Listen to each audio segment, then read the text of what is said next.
Hello, this is Laura, and welcome to Become a Fluent English Speaker. Welcome to day 59 of your English Fluency Challenge. Today, we are going to work on one of the biggest obstacles in language learning: fear of making mistakes.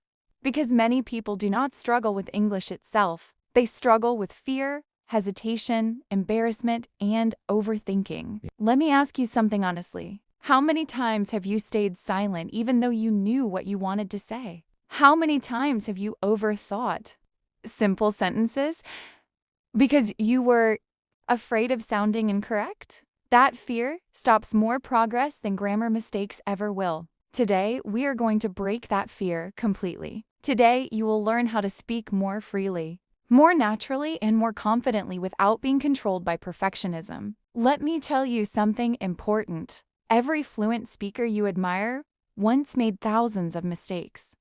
Fluency is not built by avoiding mistakes. Fluency is built by continuing despite mistakes. Let's start with a simple idea. Mistakes are proof that you are practicing. If you never make mistakes, it usually means you are staying inside your comfort zone. Real improvement happens when you challenge yourself.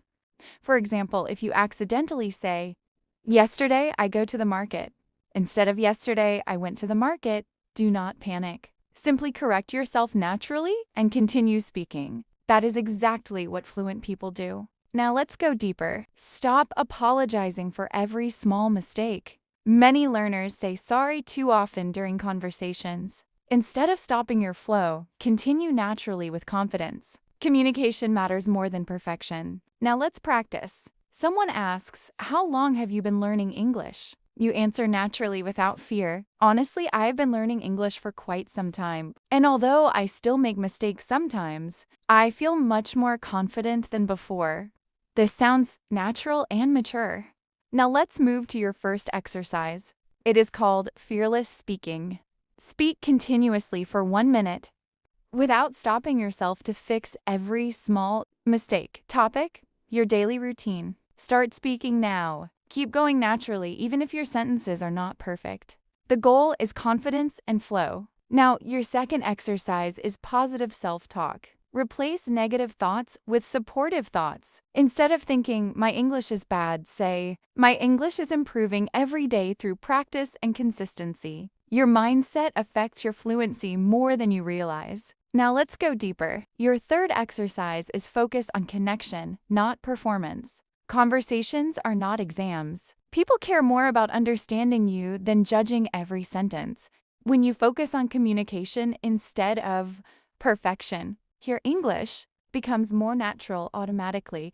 Now let's practice real conversation. Someone says, "I'm afraid to speak English because I make mistakes." You respond honestly, "Mistakes are completely normal." And every fluent speaker improved by practicing consistently and learning from experience. This sounds supportive and confident. Now let's move to something powerful. Your fourth exercise is become comfortable with imperfection. Fluent speakers are not robots. Even native speakers make pauses, corrections, and mistakes. Confidence comes from continuing naturally, not from being perfect. And now let me share something important. Fear disappears through action. The more you speak, the less power fear has over you. Confidence is built through repeated experience, not through waiting to feel ready. Now let me talk to you honestly. You have reached day 59. That means your English is no longer weak or beginner level. You're becoming someone who can express thoughts, emotions, opinions, and ideas naturally in another language.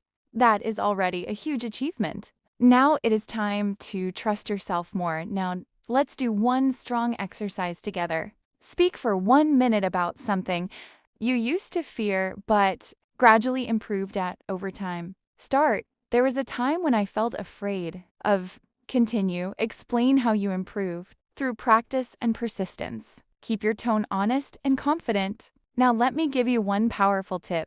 Speak before you feel fully ready.